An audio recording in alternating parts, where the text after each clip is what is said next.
The knife was already in her sleeve before the first champagne glass ever touched her tray. Aya moved through the mansion like smoke, her black and white caterer's uniform pressed and perfect, her face arranged into the kind of polite nothing that made rich men forget she was in the room at all. That was the point. Nobody remembers the woman pouring the wine. Nobody remembers her hands. She had been trained for 11 years to be forgettable, and tonight, forgettable was going to kill a man. Her target stood across the ballroom in a charcoal suit, laughing at something one of his men said, a glass of soju untouched in his hand. Kim Jun-ho, boss of the Incheon line, a man with blood soaked so deep into his empire that people said his shadow left stains. She had studied his face for 3 weeks from surveillance photos. She had memorized the way he tilted his head when he was suspicious, the scar along his jaw, the ring he never took off. But nothing had prepared her for the moment he turned, mid-laugh, and looked directly at her. Because for one terrifying second, staring into his eyes, Aya saw her own. Her hand froze on the tray.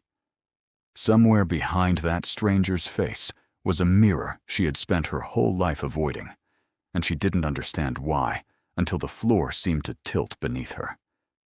It made no sense. It made no sense.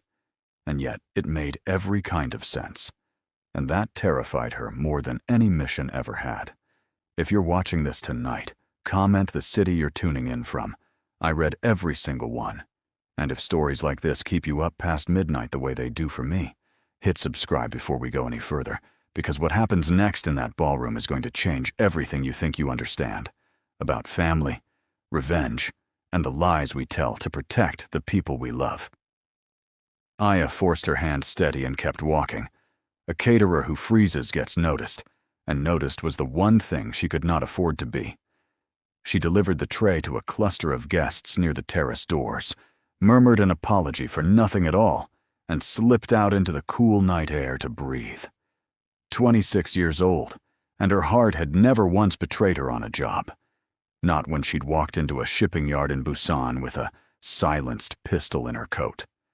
Not when she'd sat across from a corrupt judge and smiled while she poisoned his tea. She had learned to feel nothing, because feeling nothing was what kept her alive, and what kept the people who trained her satisfied. But Kim Jun-ho's eyes had cracked something open in her that she didn't have a name for. She thought of her mother. She always thought of her mother in moments like this, though she rarely let herself. Amara had raised her alone in a cramped apartment above a laundromat in Daejeon, working 3 jobs, humming Yoruba lullabies over a stove that never quite worked right, telling Aya bedtime stories about a kingdom she used to belong to, and a husband who had cast her out into the cold, like she was nothing. Amara never said his name, not once in 26 years. She had simply said, "He chose his family's blood over mine," and left it there, a wound too old to reopen. Aya had grown up believing her father was a ghost, a cruelty with no face. She had never imagined he would have a face so much like her own. She had 11 minutes before she needed to be back inside for the toast, when Jun-ho would step onto the balcony alone, as he did every year on this exact date, and she would finish what the organization had sent her to do. 11 minutes to decide whether the man she'd been ordered to kill was simply a target or something else entirely. She didn't get all 11. "You're new," a voice said behind her, low and unhurried, and Aya turned to find Jun-ho himself standing in the doorway, jacket off now, sleeves rolled to his forearms, studying her with the particular stillness of a man who had survived by never underestimating anyone. "Started this week, sir," she said, bowing her head the correct amount. No more, no less. "You have a strange way of holding a tray." His eyes moved over her, not unkindly, but with the precision of an inventory. "Like you're used to holding something heavier." Her pulse spiked, but her face didn't move. "Waitressing is heavier than it looks, sir." Something flickered behind his eyes. Amusement, maybe, or suspicion, or both, twisted together the way they so often are in men who trust no one. He stepped closer, close enough that she could smell whiskey and cedar and something colder underneath, like a man who slept with one eye open. "You remind me of someone," he said quietly. Aya's whole body went taut, every year of training screaming at her to smile, deflect, disappear. "I have one of those faces," she managed. He didn't answer right away. He looked at her the way a man looks at a photograph he's afraid to admit he's seen before. And for a moment, she thought he might reach out and touch her cheek, the way you'd check if a ghost was real. Instead, he stepped back, jaw tight, something haunted moving through his expression like weather. "Get back to work," he said, and walked away into the dark of the garden, alone, exactly as she had been told he would. She had a clean shot. She had a clean shot, and 11 minutes had become 90 seconds, and her hand would not move toward the blade in her sleeve. Somewhere inside the house, glass shattered, and a woman screamed. 3 years earlier, in a different life, in a different city, Amara had told her daughter a story she swore was the last time she'd ever speak of it. Aya remembered every word. "I met him when I was 22, Amara had said, staring into a cup of tea gone cold. "Working as a translator for a trade delegation in Seoul. He wasn't cruel then. He wasn't even powerful then. Just a young man carrying a family name too heavy for his shoulders. We fell in love the way people do when they're foolish enough to believe love is stronger than blood and borders. His father hated me on sight. Said I would poison the family line. Said a Nigerian woman had no place standing beside a man who would inherit an empire built on Korean pride and old debts. Jun-ho married me anyway. For 3 years, we were happy. Happier than I ever thought I'd be allowed." "What happened?" Aya had asked. Though some small, frightened part of her already suspected, the answer would break something in her. "Someone convinced him I betrayed the family, sold secrets to a rival syndicate. I never did. I would have died before I did that to him. But by the time he found out I was carrying you, the poison had already worked its way through him. He didn't even let me explain. He had 2 men put me on a plane and told me if I ever came back, he would make sure I regretted it." Amara's hands had trembled around the teacup. "I never told him about you. I decided that if he could throw me away so easily, he did not deserve to know you existed. I raised you myself. I made sure you would never, ever be as powerless as I was that night." That was the night Aya now understood, looking back, when her mother had made a choice that would define both their lives. "Powerless," Amara had said. And 2 years later, when a stranger named Director Song had approached them with money, protection, and a promise that Aya would never have to feel powerless a day in her life again, Amara had said yes. She had wept the whole night after Aya's first day of training, but she had said yes. Her daughter would never be thrown away. Her daughter would be a weapon instead, the sharpest, most dangerous thing anyone had ever tried to discard. The scream inside the house dragged Aya back into her body. She moved on instinct, sprinting through the terrace doors into chaos.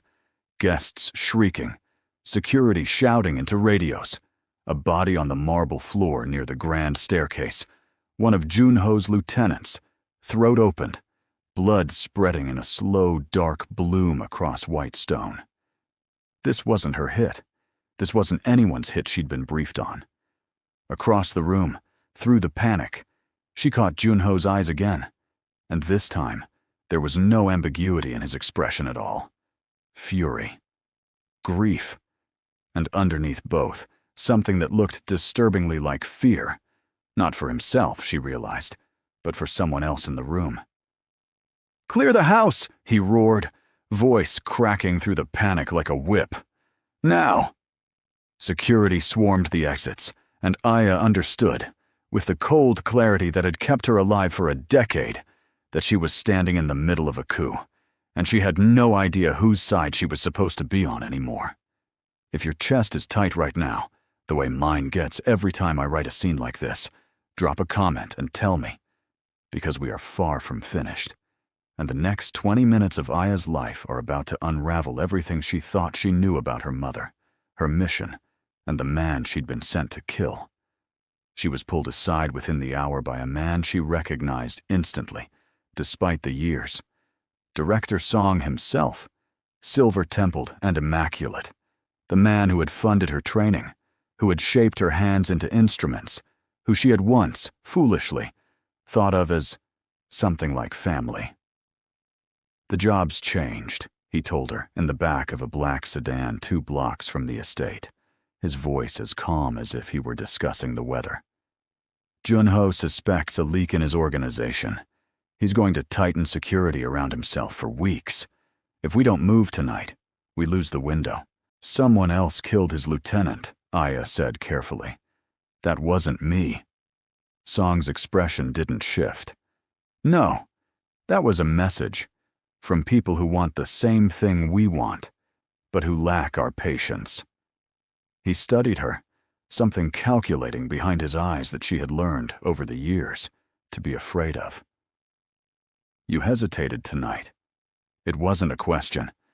Aya kept her face still. I was gathering intelligence. You had a clean shot on the terrace and you let him walk away. Song leaned forward slightly. I trained you better than that, Aya. Tell me what happened. She could have lied. She had lied to Song before. Small lies, survivable lies. But something about the way he said her name, the way his eyes tracked her face for a reaction, made the hair on the back of her neck rise. He looked at me strangely. I thought it best not to draw attention. Strangely how? Like he recognized something. For the briefest moment, so brief, she almost convinced herself she'd imagined it. Something like satisfaction crossed Director Song's face before he smoothed it away. Interesting, he said softly. Finish it within the week. I don't need to remind you what happens to assets who fail their purpose. He said assets the way other men said children, and it landed in Aya's chest like a stone dropped down a well, the echo taking longer than it should to fade. She didn't sleep that night. She sat on the fire escape of her apartment with her mother's old photograph in her hands, the only one Amara had ever kept, faded and creased, of a young woman in a red dress standing beside a young man in a gray suit, both of them laughing at something outside the frame, both of them impossibly happy. Aya had found it hidden inside a Bible when she was 14 and asked her mother who the man was. Amara had taken the photograph gently from her hands and never answered. Now Aya understood exactly who he was, and she understood, with a sickness rising in her throat, that Director Song had known it too, had likely known it for years, and had trained her, funded her, sharpened her, all so that one day he could point her like a blade at her own father's heart. The question that kept her awake wasn't whether she could do it. It was whether her entire life had been built for exactly this moment, and whether her mother had known. She went to see Amara 3 days later, taking 2 trains and switching taxis twice to be sure she wasn't followed. Old habits that had kept her alive were about to keep her mother alive too, if it came to that. She found Amara exactly where she always was on a Sunday afternoon, in the small kitchen of the apartment above the laundromat, flour on her hands, the smell of fried plantain and gochujang mixing in a way that had defined the whole of Aya's childhood. You have that look, Amara said without turning around, the one you get when something has gone wrong. I need you to tell me the truth, Aya said, all of it, about my father. The wooden spoon in Amara's hand went still. She turned slowly, and Aya watched 26 years of careful silence crumble across her mother's face. Where did you hear that name? I didn't hear a name, Aya said. I saw his face, 3 nights ago. He looked at me like he was looking at a memory he couldn't place. And Mom, I felt it too. Something in my chest recognized him before my mind did. Amara sank into a kitchen chair, as if her legs had simply stopped agreeing to hold her. Kim Jun-ho, she whispered, the name sounding foreign and forbidden in her own mouth after so many years of refusing it. You were sent after Kim Jun-ho. I was sent to kill him, Aya corrected, and watched the words land like a blow. No, Amara's voice cracked. No, that cannot. Aya, listen to me. Whatever they told you about who he is, whatever reason they gave you, they told me he's a monster who deserves to bleed for what he's done to the people beneath him, Aya said. They never told me he was my father. Did you know? Did you know Song would send me after him? Amara's silence answered before her words did, and something in Aya's chest went cold and hollow. The particular betrayal of discovering the person you trusted most had let you walk blind into your own history. I didn't know Song would use you for this, Amara finally said, tears sliding freely now down her face. I swear to you, on everything I have ever loved, I did not know. But I knew Song had connections to Junho's world. I let myself believe it didn't matter, that our paths would never cross his again. I was wrong, and I am so sorry. My darling, I am so sorry. Why did he throw you out? Aya's voice broke on the question she had never dared ask so directly. The real reason. Not the story you've told me my whole life. The truth. Amara closed her eyes. Because his own brother told him I had sold secrets to a rival family. Junho believed it without ever asking me a single question. That is the truth. And it is a truth that gutted me for years. That the man I loved chose a lie over me without hesitation. Did you? Sell secrets? Never, Amara said, and the word came out with such raw ferocity that Aya believed it instantly, completely, the way she had believed her mother about everything her whole life. I would have died first. I very nearly did, trying to prove it, before they put me on that plane. This is the part of the story that always gets me, if I'm honest with you. The moment a daughter realizes her mother has been carrying a wound for decades, so that the daughter never had to. If this is hitting you the way it's hitting me right now, tell me in the comments. And like this video, if you believe some sacrifices are heavier than the people who make them ever led on. There's more, Amara said quietly, wiping her face with the back of a flowered hand. Something I never told you, because I hoped, foolishly, that you would never need to know it. Aya's stomach dropped. What?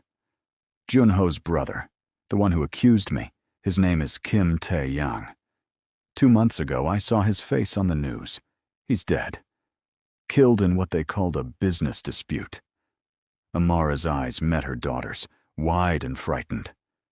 But before he died, a friend of mine who still has ears in that world told me something. Tae-yang confessed on his deathbed. He said he lied about me because Song paid him to.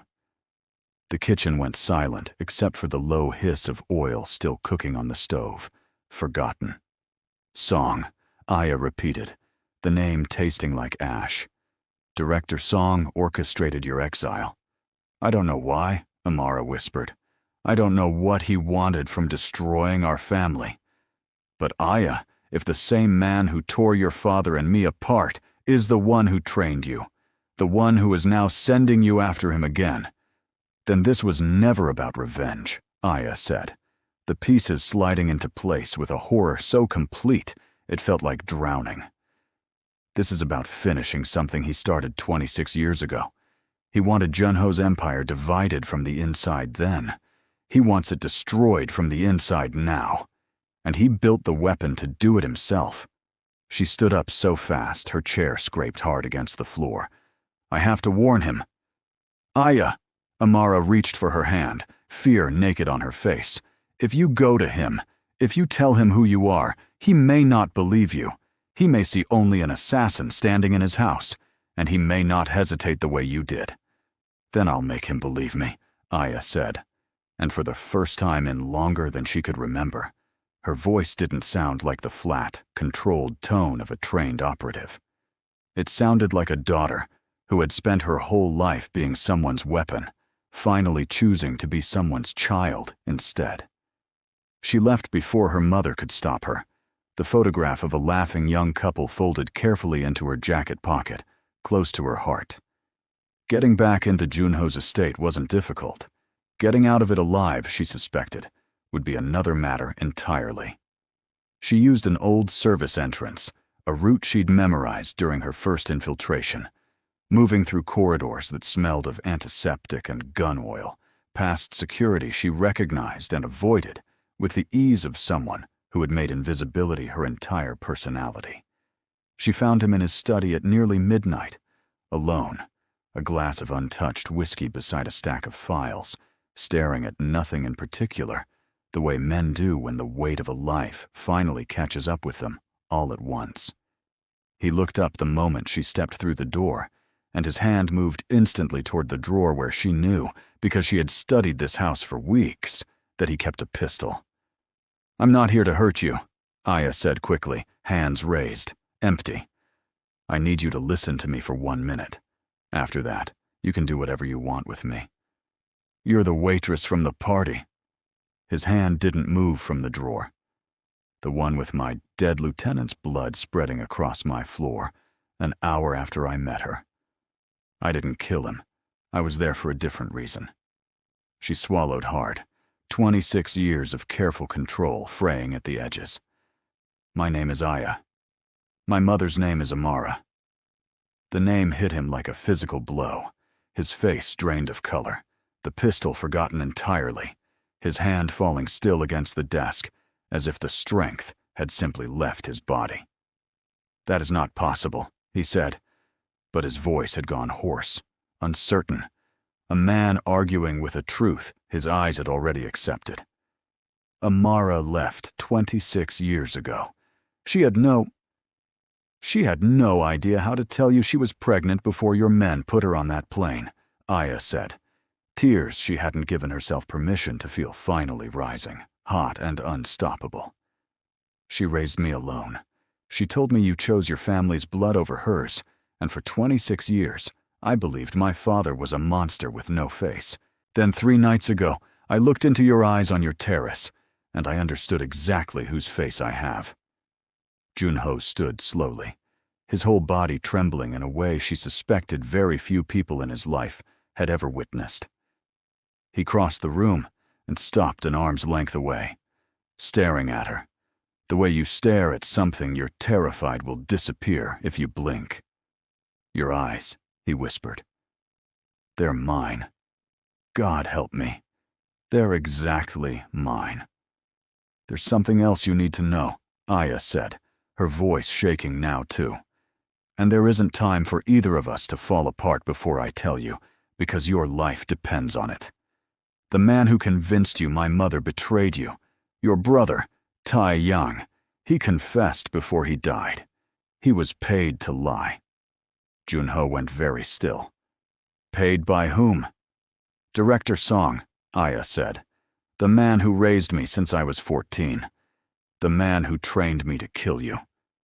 If you have ever discovered that the person protecting you was the same person who orchestrated your family's destruction, comment below, because I need to know I'm not the only one this story keeps me up at night thinking about. And if this twist just knocked the air out of you, hit subscribe, because the next part of Aya's story is about to get far more dangerous than either of them expects. Jun-ho's jaw tightened, decades of buried fury reigniting behind his eyes. Song has been circling my organization for years, offering deals, buying loyalty from men I trusted. I thought he wanted territory. I never imagined. He stopped, horror dawning across his face as understanding caught up with him. He wanted my family destroyed from the inside, and when destroying us once wasn't enough, he built a second weapon to finish the job. He raised my own daughter to kill me. He doesn't know I've told you, Aya said. He thinks I'll finish it within the week. Then we use that. Jun-ho's voice hardened into something dangerous and precise, the voice of a man who had survived decades in a brutal world by never wasting an advantage. If Song believes you're still his weapon, we can draw him out into the open. End this the way it should have ended 26 years ago. And if he suspects I've turned? Jun-ho's expression darkened. Then he'll try to kill you before you can kill him, which means, daughter or not, weapon or not, I am not losing you a second time. The word daughter, spoken aloud for the first time in either of their lives, seemed to cost him something enormous, his voice cracking clean in half around it, and Aya felt the sound of it settle into her chest, like the missing piece of a lock finally turning. They didn't have long to plan. 3 nights later, Director Song requested a meeting, claiming he had new intelligence on a rival syndicate. A lie so smooth Aya almost admired it, if it hadn't been aimed at murdering the only father she had left.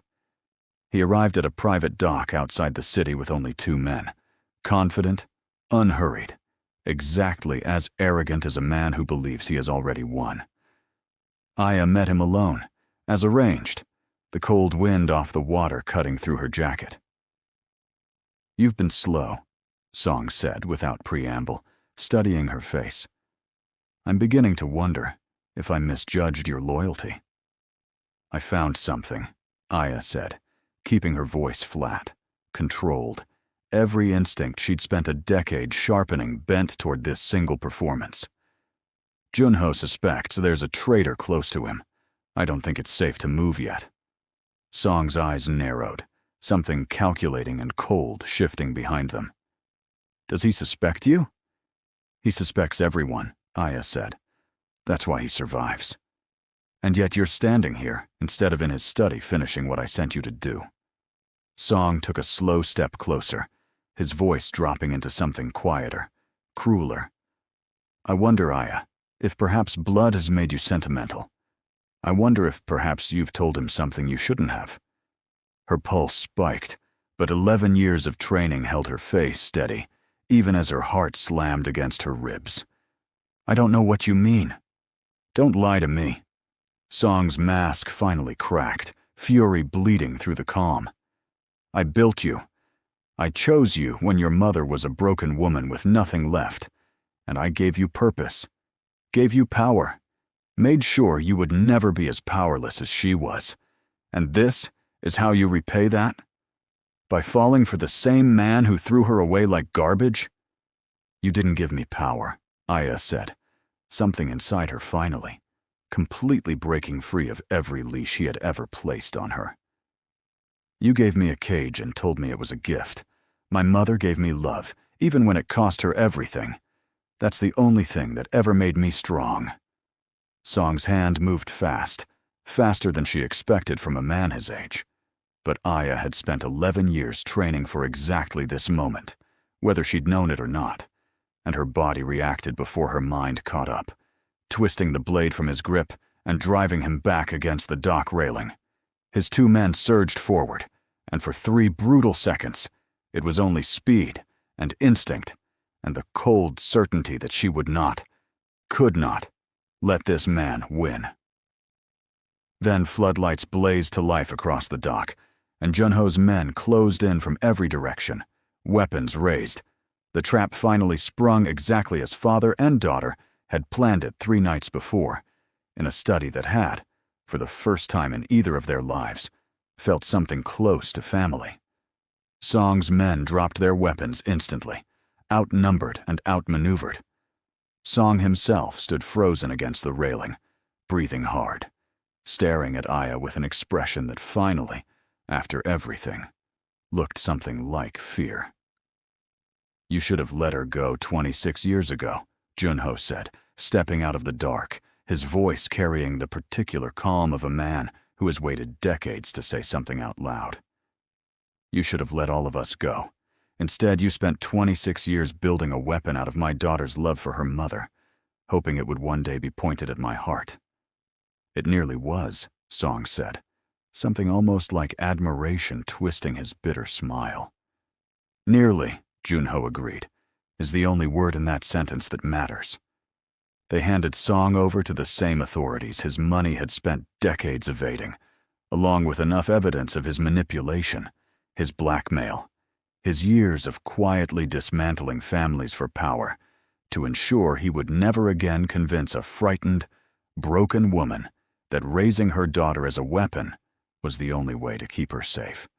If you've made it this far with me, comment the one word that best describes how you're feeling right now, because we are almost at the end, and I promise you, the final scene is worth every second you've spent here tonight. Amara arrived at the estate 3 days later, standing in the doorway of a house she had once been dragged out of in the middle of the night, her hands trembling around the strap of her purse, 26 years of grief and hope tangled together on her face. Jun-ho crossed the room slowly, stopping close enough to touch her, though he didn't. Not yet, as if he needed her permission for something he had once taken from her without asking. "I believed a lie instead of believing you," he said, voice raw. "I have spent 26 years telling myself I made the right choice protecting my family, when the truth is, I threw away my family to protect a name that was never worth what I gave up for it." Amara's eyes filled, but her chin lifted, the same fierce dignity that had carried her through every hard year since. "You hurt me in a way I never fully recovered from," she said. "But I did not raise our daughter to hate you.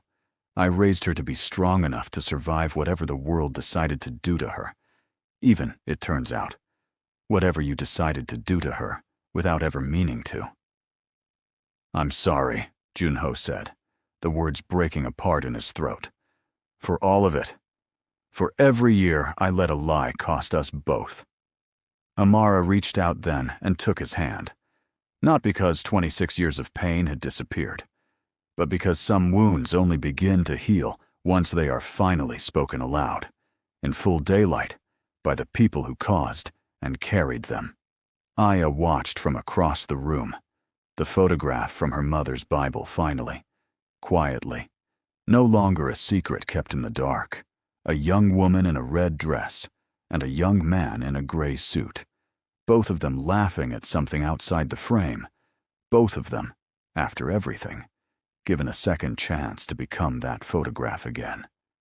She thought about everything Director Song had tried to make her, a weapon with no name, no family, no softness left to exploit. She thought about every mission she had completed, believing she was powerful because she felt nothing. When the truth, she understood now, standing in a house that had once thrown her mother away and now welcomed her home, was the opposite entirely. Power had never been the absence of feeling. Power had been her mother's love, quiet and unbreakable, carrying both of them through 26 years of exile until the day it was finally strong enough to bring them home.